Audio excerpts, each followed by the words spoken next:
¿Qué pasa si España entra en guerra y qué funciones asumirías tú? Antes de nada quiero pedirte perdón por el audio, pero es que es inevitable el eco durante por lo menos esta semana. Lo siento. Sigamos con el vídeo. Todo el mundo tiene la obligación y el derecho de defender España. Esto está plasmado directamente en nuestra Constitución, la Carta Magna de nuestras bases jurídicas. Pero ¿hasta qué punto esto se podría llegar a realidad? ¿Cómo te afectaría a ti siendo civil, siendo militar o siendo incluso reservista voluntario? ¿Qué funciones te darían? ¿Qué papel asumirías? ¿Sería igual para hombres y mujeres? Vamos allá y vamos a aclarar todas estas dudas que seguro que nunca te habías planteado, pero que ahora me apuesto lo que quieras a que quieres saberlo. Dentro vídeo. En primer lugar, hay una cosa que tiene que quedar muy clara, y es que lógicamente los primeros en entrar y los primeros en asumir funciones serían los militares profesionales. Esos casi 130.000 personas distribuidas en ejército de tierra, armada y el ejército del aire serían los primeros en asumir las funciones. Por no decir que lógicamente España se encuentra en territorio OTAN, además de la propia Unión Europea. Por tanto, tendríamos aliados que nos echarían una mano a la hora de defender nuestras fronteras y nuestra integridad territorial. Por lo tanto, digamos que son bastantes más de 130 y pico mil personas las que entrarían en juego antes que los reservistas voluntarios, antes que los reservistas de alta disponibilidad y antes incluso que los civiles. Sí, has oído bien. Si eres civil, podría ser que te toque. Lógicamente, los primeros en actuar serían las Fuerzas Armadas, ya que se capacitan y entrenan diariamente para ello, cada cual en sus respectivas competencias. Armada, aire, tierra.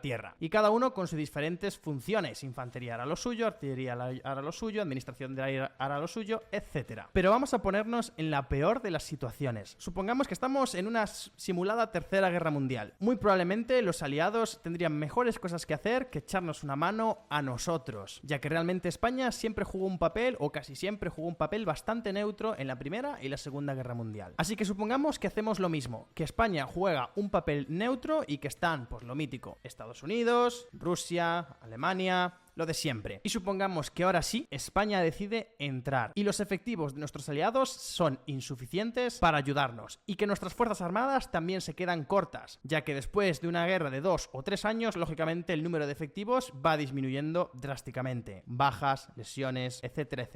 Supongamos entonces que no tenemos ni aliados y que las más de 134.000 personas que forman el ejército no pueden actuar. Ahora entrarían los reservistas voluntarios y los reservistas de alta disponibilidad. Los reservistas de alta disponibilidad son esas personas que han llegado a la edad de los 45 años y el ministerio les sigue proporcionando una paga mensual hasta la edad de su jubilación, compaginable con una empresa civil. Esa gente, en el caso de que no hubiese efectivos suficientes, serían los segundos en entrar al juego, ya que se han formado durante más de 15 años como mínimo, que es el tiempo indispensable que necesitas para esta famosa paga, en las Fuerzas Armadas. Por lo tanto, tienen experiencia de sobra para poder ejercer sus funciones. Hablamos desde tenientes de complemento hasta cabos primeros sin permanencia. Y luego entrarían los reservistas voluntarios, esas personas que bien no quieren tener una relación constante con el ejército, pero que sí que de forma voluntaria y ciertos meses del año deciden asumir funciones militares. Generalmente médicos, veterinarios, pero hay de todo. Esos serían los terceros en entrar, los terceros en acudir a las filas. Esta gente sería convocada directamente por el Consejo de Ministros, es decir, sería el propio gobierno el que le dice: tú, chato, tira pa' aquí que te toca jugar. No se necesita una autorización del rey,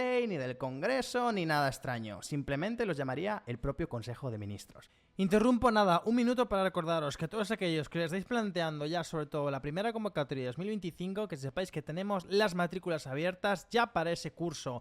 Ya sabéis, Academia de Combate, academia que nos centramos no solo en tu preparación de tropas, sino también echarte una mano a la hora de elegir destino, los pros, los contras de cada uno, qué voy a ver aquí, qué voy a ver allá, cuál me compensa mejor en base a lo que quiero ascender, quiero guardia civil, lo que sea.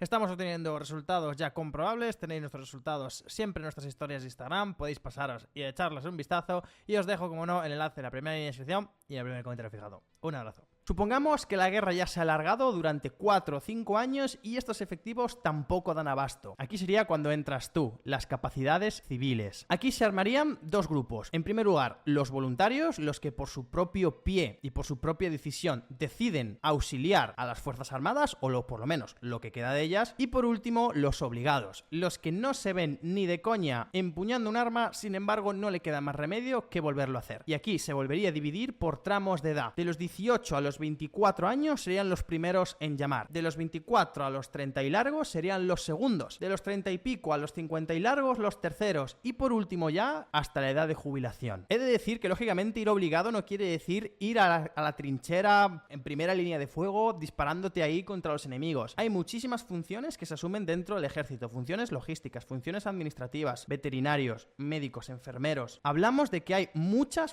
funciones. No pensar solamente en coger y disparar tiros y bazocazos como un loco. Pero supongamos que te toca. Y supongamos que tienes que hacerlo. ¿Me podría negar? ¿Qué pasa si me niego? ¿Qué opciones reales tengo a no ir? Pues bueno, realmente si llegas a este punto es porque el Congreso de los Diputados ha dado el visto bueno y se necesita sí o sí que entren los civiles. Si te niegas a ir, estarías incurriendo en un delito de carácter militar, ya que muy probablemente estaríamos ya en un estado de sitio declarado seguro, que es la única forma en la que el Estado español se podría aplicar la jurisdicción militar a civiles, a gente que no es personal militar en activo. Por tanto, podrías estar incurriendo en un delito de guerra penado por el Código Penal Militar, siempre y cuando no tengas ninguna excusa plausible y que se acepte. Por ejemplo, lesiones crónicas, trastornos, tanto mentales como alimenticios, problemas de visión, principalmente eso, problemas tanto físicos como mentales, serían las primeras excepciones, por así decirlo. Pero yo gano mucho dinero, estoy en una empresa muy tranquilo, ¿de verdad tendría que acudir a las filas? Pues muy probablemente sí, salvo que quieras incurrir en un delito de carácter penal militar. ¿Quién te juzgaría entonces? Pues muy probablemente un tribunal militar, y estarías condenado exactamente igual que si un soldado se negase a ir a la guerra si le llaman, enfrentándonos a penas de prisión de bastantes años. Recapitulando entonces y haciendo un breve resumen de lo que ocurriría. En primer lugar, irían los militares profesionales junto con nuestros aliados, si no, los reservistas de alta disponibilidad junto con los reservistas voluntarios. Y en tercer lugar, la población civil, en primer lugar los voluntarios y en segundo lugar los obligados, dividiéndose estos últimos por tramos de edad hasta la edad de jubilación. ¿Y qué pasa con la objeción de conciencia tan famosa que incluso existía en la época de la mili obligatoria? Pues bueno, no prestarías servicio de armas, pero sí que te mandarían a otros servicios en los que puedas ser útil. Por ejemplo, auxiliar de veterinaria, auxiliar de medicina, auxiliar de enfermería, funciones logísticas, transporte de vehículos o personal. Vamos, que no te libras, pero por lo menos no pegas tiros. Ya has aprendido algo nuevo que estoy seguro que no sabías. De nuevo, perdón por el audio, pero no me queda más remedio que hacerlo así durante esta semana. Nos vemos la semana que viene. Si te gustó esta curiosidad, te dejo otra aquí, que es ¿qué armas puede tener un militar y con qué permisos? Estoy seguro de que te va a servir que te cagas. Un abrazo.